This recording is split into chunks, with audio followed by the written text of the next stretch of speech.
Olá, boa noite. Continuando os estudos aqui do direito econômico, né? No encontro passado a gente tinha entrado aí no capítulo 6, né? Fala sobre abuso do poder econômico e repressão do poder econômico pelo Estado.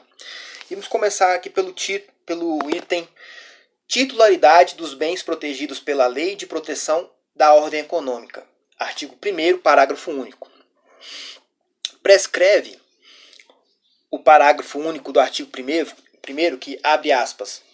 A coletividade é a titular dos bens jurídicos protegidos por esta lei.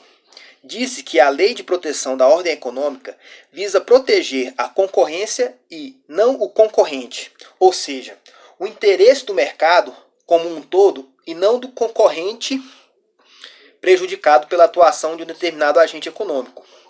A bem da verdade, a atuação do agente econômico movido pela legítima perseguição do lucro, a ordem constitucional econômica adotou como dois itens de seus princípios a propriedade privada e a liberdade de iniciativa econômica. Na medida em que ultrapassa a fronteira da licitude, hipótese de abuso do poder econômico ou a linguagem da Lei 12.529 de 2011, infrações à ordem econômica, acarreta efeitos sobre uma coletividade indeterminada de pessoas físicas ou jurídicas, consumidores e agentes econômicos, mesmo operantes de mercados, mesmo operantes em mercados relacionados ou aproximados. De modo que andou bem a lei ao identificar no gênero coletividade a relacionados ou aproximados. Uma consequência importante é a atribuição dos ministérios públicos e outros legitimados ativos para a defesa e proteção desses direitos. Esta afirmação categórica, já no primeiro artigo da Lei 12.529, a Lei 15.229 de 2011, de quem a titularidade dos bens jurídicos é de toda a coletividade, ainda que não foi bem compreendida entre os próprios agentes econômicos. Há uma crença de coletividade há uma crença de que contratos celebrados entre dois agentes econômicos, por hipótese um shopping center e seus locatários, lojistas, desde que assentidos num clima de autonomia da vontade, portanto, espontaneamente, não diriam respeito a terceiros, sejam consumidores de um modo geral, sejam até outros agentes econômicos. Ledo engano. A caracterização de uma atitude potencialmente infrativa à ordem econômica, como diz a lei, ofende bens jurídicos de toda a coletividade e, portanto, pode ser objeto de interesse jurídico de terceiros. Aqui, os organismos governamentais e o próprio Ministério Público têm largo campo de trabalho a realizar. Continuando. A eleição legal da coletividade como titular dos bens jurídicos protegidos põe as coisas em seus devidos termos.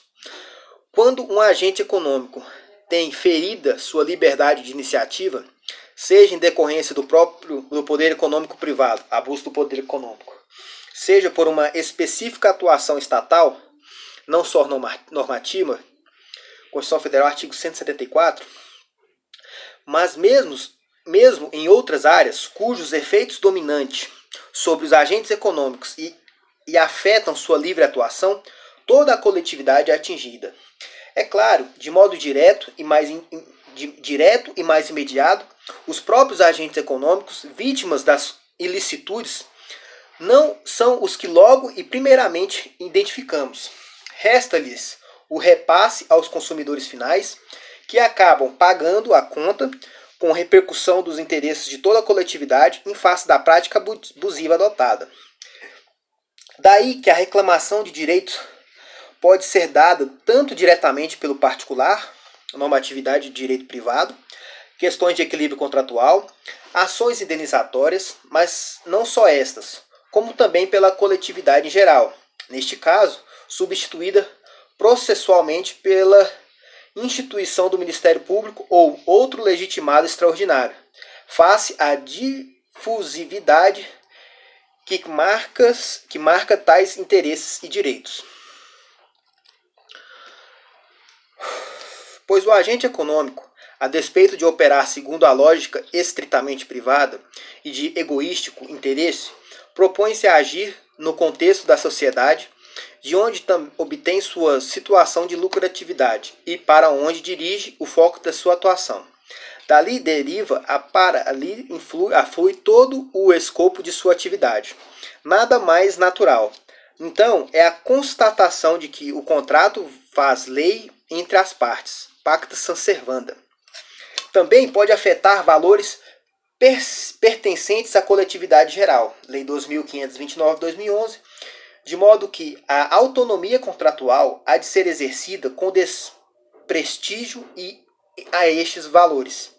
Nesse sentido, há de ser compreendido o artigo 219 do texto constitucional, quando dispõe que o mercado interno integra o patrimônio nacional e será incentivado de modo a viabilizar o desenvolvimento contratual e socioeconômico, o bem-estar da população e a autonomia tecnológica do país, nos termos da lei federal.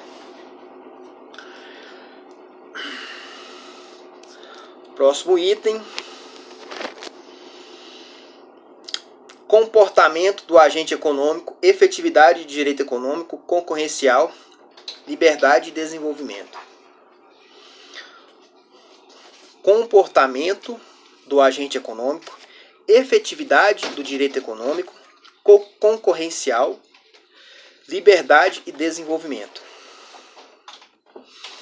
Por outro lado, do ponto de vista econômico estrito, cuja meta é potencializar a lucratividade, móvel da ação do agente econômico, sempre se fez importante a consideração dos efeitos jurídicos sobre os mercados, ou seja, o agente econômico, ao entabular o planejamento que antecede sua ação, verificará qual grau de efetividade que as normas protetivas da concorrência logram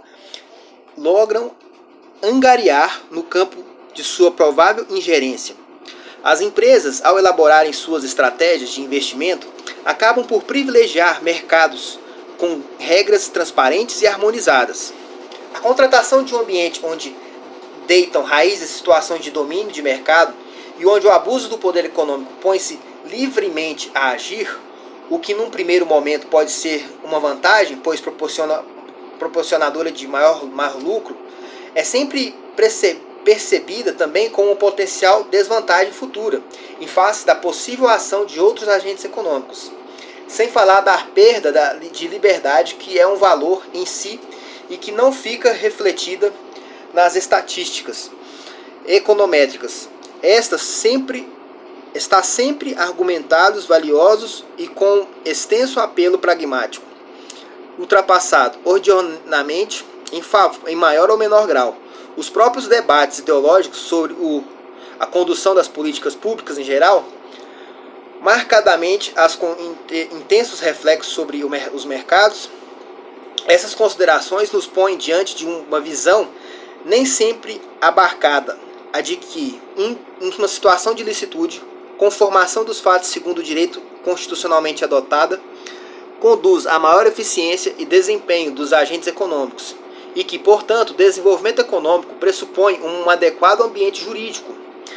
Políticas públicas claras e com intenção de permanência completam este quadro institucional fomentador do desejado bem-estar para todos, existência digna e justiça social, fins da ordem constitucional e econômica. A Constituição Federal, artigo 170.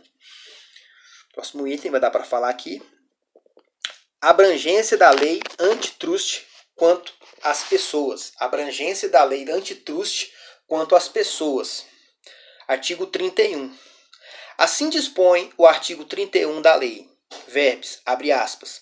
Esta lei aplica-se às pessoas físicas ou jurídicas de direito público ou privado, bem como a quaisquer associações de entidade ou pessoa constituída de forma ou de direito, ainda que temporariamente com ou sem personalidade jurídica, mesmo que exerçam atividades sob regime de monopólio legal. Ou seja, a norma trata o agente ativo da infração contra a ordem econômica. Em geral, o empresário, aquele que exerce atividade econômica de produção ou circulação de bens ou serviços, geralmente a pessoa jurídica limitada ou anônima. Mas a infração também pode ser cometida por empresário individual. Além disso, a regra esclarece: para se submeter a sanções e medidas antitrust, não é necessário possuir personalidade jurídica. Também os consórcios, as sociedades em cota de participação e os entes despersonalizados são alcançados pela lei.